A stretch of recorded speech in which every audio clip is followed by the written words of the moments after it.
guys, I am Katie from Mitza Creek Farm and welcome back to our channel.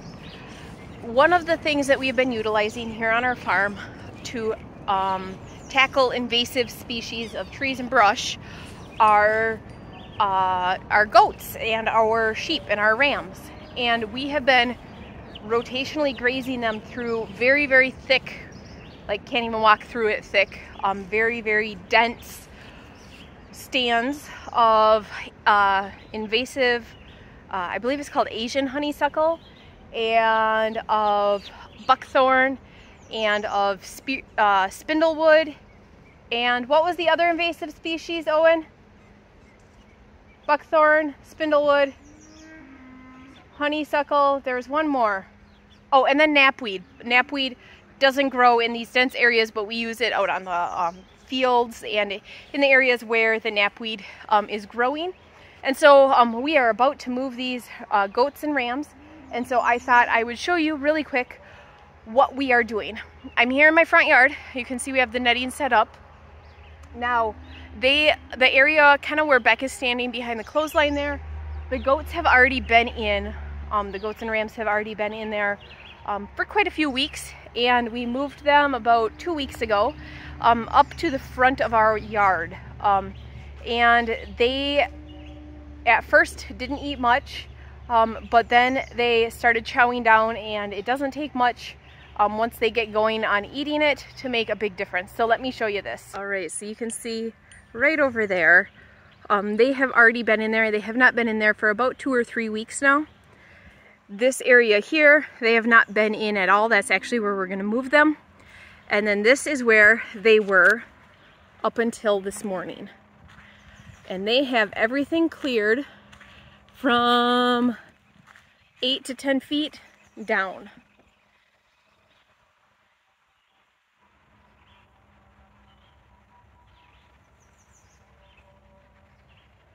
So if we walk in here so you can see a little better,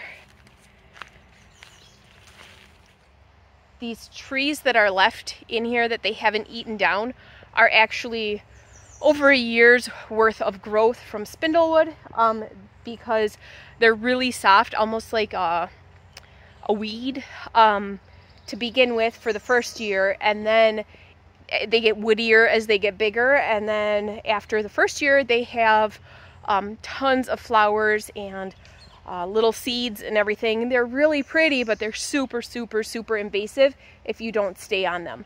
So we have cut the large trees in the past. I'll show you the stumps here. You can see that they have eaten everything down really, really well. And this is kind of what's left of that one.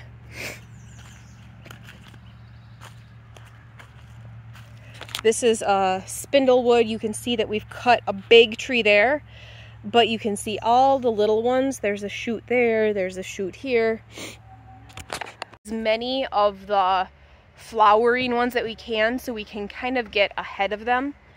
So the goats have eaten pretty much all of the soft parts of those trees, which means that they will not produce flowers this year.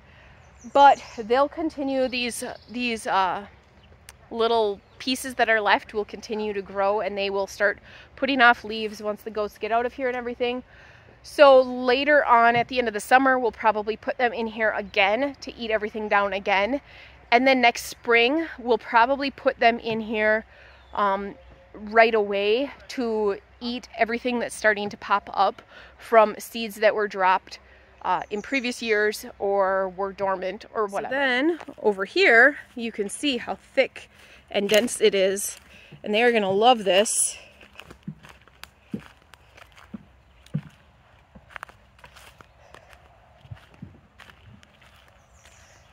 So these are the shoots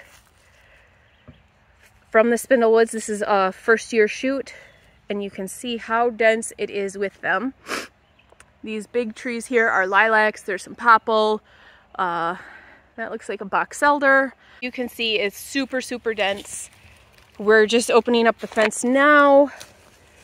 They still have some trees from when Owen and Beck cut the path that still have leaves on it. So obviously they're not too hungry, but you can see how much they love this. So this here, this tree is a spindlewood. Hey Vlad, this is our ram Vlad. And you can see these are all will turn a pink, a really pretty pale pink, and then they will drop. And so those are all seeds. And so the tree is just filled with those seeds. And so then that's why it gets so dense.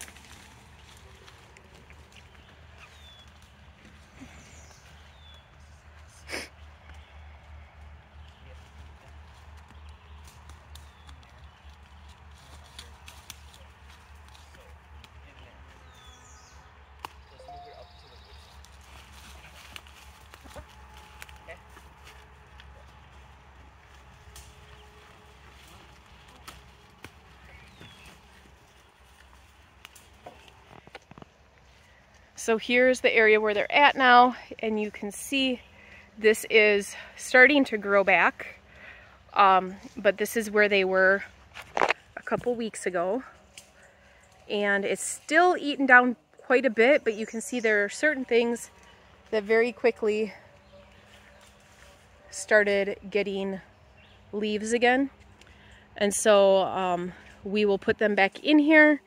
When they are done with this section. They will have been off it for well over a month, and so we'll put them back in here and they can eat the new growth again.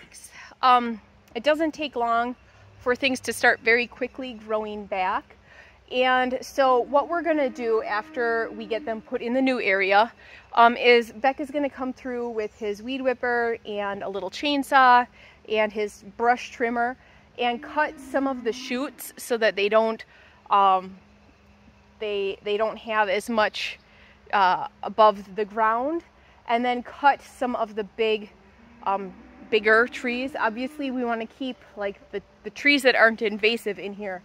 It's more of the buckthorn that is the big issue, and the spindlewood. We'll probably have them in here once more this year. Next year we'll have a good handle on it, and then we'll probably run them through once, and then we will have things way under control. And we could potentially even plant some pasture seed in here, so then we can rotate sheep in here next year.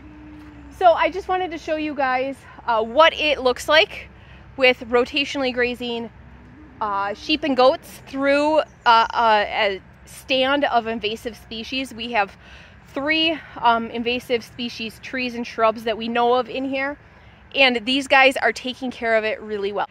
That's it for today's video. Thanks for tuning in, guys, and we'll see you next time.